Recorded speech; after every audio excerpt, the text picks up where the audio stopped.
집을 사고 파는 과정에서 매수인이 집을 사면서 전세를 놓겠다는 경우가 있을 겁니다. 전세 레버리지로 집을 사는 경우인데요. 매도인 입장에서 어떨까요? 저 같으면 이런 사람들한텐 집을 팔지 않을 겁니다.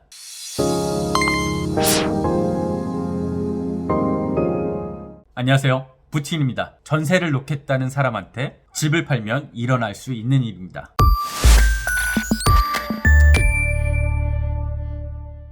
첫 번째, 귀찮습니다. 지금까지 집을 팔려고 내놨고 여러 사람 들락날락 거렸겠죠. 그때마다 계속 집을 보여줘야 됐고요. 어느 날 임자가 나타났습니다. 집을 사겠다고 해서 계약금까지 받았는데요. 돈 받으면 어쨌든 기분 좋잖아요. 이제 이 집 말고 새로 이사갈 집만 신경 쓰면 될 것 같습니다. 뭐 팔았으니 여기 이제 끝인 거죠. 그런데 사실 끝이 아닙니다. 지금 이 집을 산 매수인 뭐 한다고 했죠?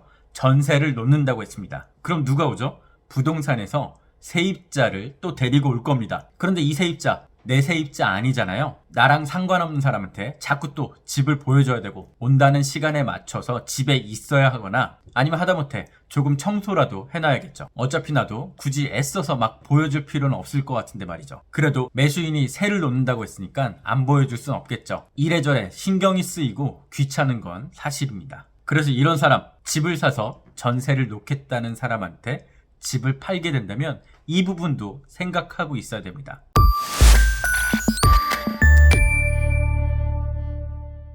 계약서는 누가 써야 될까요? 아무튼 부동산에서 열심히 사람들 데리고 와서 어찌어찌 세입자를 또 맞췄다고 합니다. 이제 다 끝난 것 같네요. 더 이상 올 사람도 없고 홀가분한 마음으로 이사갈 준비만 하면 될 것 같습니다. 그런데 또 이게 끝이 아니라고 하네요. 이 부동산에서 전세 계약서도 쓰자고 합니다. 전세 가격이 얼마인지 무슨 상황인지 알지도 못하는데 말이죠. 지금 등기부상 소유주랑 전세 계약을 맺어야 한다는 건데요. 그래서 집 한 사람, 매도인이 계약서를 써야 된다고 합니다. 아직 등기부에 내 이름이 올라가 있기 때문이죠. 또 뭐 어찌어찌 나도 집이 팔려서 기분이 좋고 또 어떻게 하다 보니 계약서를 쓰게 됩니다. 집이 팔렸다니까 기분이 좋고 날짜도 확정돼서 모든 걱정이 사라지게 된 거죠. 약간 의아한 마음은 있었지만 그래도 내가 등기부상 소유주니까 내가 쓰는 게 맞을 것 같습니다. 그래서 전세 계약서를 쓰게 됩니다. 또 통장으로 계약금도 받게 되고요. 이제 진짜 다 끝난 것 같습니다. 이렇게 마음 놓고 있는데 갑자기 누군가 뒤통수를 또 때립니다. 무슨 일이 일어난 걸까요? 세입자한테 연락이 옵니다. 낌새가 좀 이상한데요. 무슨 일일까요? 전세 계약이 깨졌으니까 갑자기 전세금, 계약금을 돌려달라고 하는 겁니다. 이게 무슨 일인가?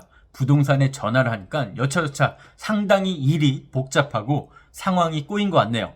결국 머리 아파질 것 같아서 그냥 그런가 보다 하고 이 잔금을 또 못 맞추게 생겼구나 이런 생각으로 돈을 돌려주려고 합니다. 그런데 이번엔 매수인이 전화를 하네요. 딴소리를 합니다. 절대 그 돈 돌려주지 말라고 말이죠. 대충 들어보니까 계약 조건을 가지고 매수인, 새로운 세입자가 또 싸우게 된 겁니다. 계약서는 내가 썼지만 전세를 주도한 건 매수인이니까요. 뭐를 안 알려줬네, 뭐가 잘못이네, 네가 잘못했네 이러다가 결국 계약 파기까지 오게 된 겁니다. 그런데 중간에서 난처한 게 둘의 입장이 다르다는 거죠. 세입자는 돈을 돌려달라고 하고 매수인은 절대 돈을 돌려주지 말라고 하고요. 이 상태에서 조금 지나니까 우편물도 날라옵니다. 세입자 내용증명, 매수인 또 내용증명. 이 매도인 아무런 상관도 없는 것 같은데 내용증명까지 받으니까 더 멘붕이 오기 시작합니다. 세입자 돈 돌려달라. 매수인 그 돈은 매매대금의 일부다. 2차 계약금 1차 중도금으로 준 거다. 이렇게 말이죠.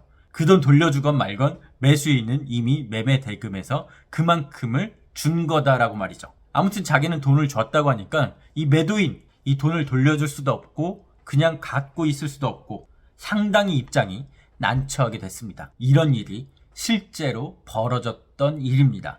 이럴 때 과연 어떻게 해야 될까요? 정말 극단적인 사례긴 하지만 실제 벌어졌었던 일이고요. 집을 팔았는데 매수인이 전세를 놓겠다고 할 경우 그 책임 소재가 상당히 애매해질 수도 있습니다.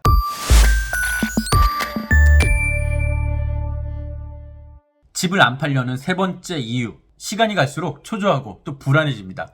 잔금일을 확정할 수 없기 때문인데요. 실제로 집을 사서 이사 올 사람들의 경우 2달 뒤에 잔금, 다음 달 말일쯤 잔금 이런 식으로 기한이 정해져 있을 겁니다. 그런데 이렇게 전세를 놓는 경우 누군지 모를 세입자의 날짜에 맞춰야 됩니다. 누군가가 계약할 때까지 기다려서 또 그 사람과 날짜를 맞춰야 되는 거죠. 전세가 잘 맞춰지면 상관이 없는데 늦게까지 안 맞춰질 수도 있습니다. 매수인 애타고요. 매도인 속이 타들어갑니다. 당장 잔금일쯤 맞춰서 이사갈지 구해놨는데 여기 전세가 안 맞춰져서 매수인은 돈을 그때까지 준다는 확답도 안 주고 말이죠. 시간만 점점 잡아먹고 있습니다. 큰일인 거죠. 자, 이럴 경우 대비해서 확실하게 해둬야 됩니다. 보통 잔금 기한 넉넉히 잡을 텐데요.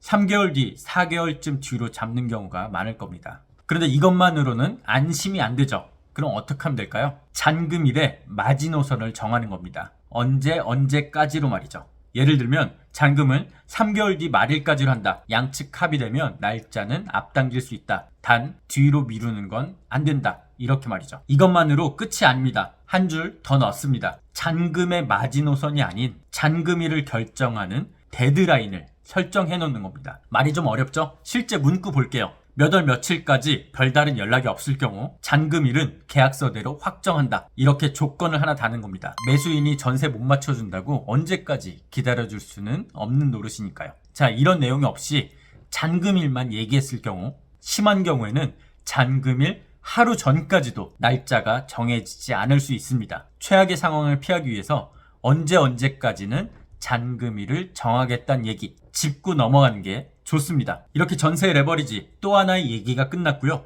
더 알찬 다음 내용 준비했습니다. 다음 영상도 함께 하시죠. 지금까지 구친이었습니다.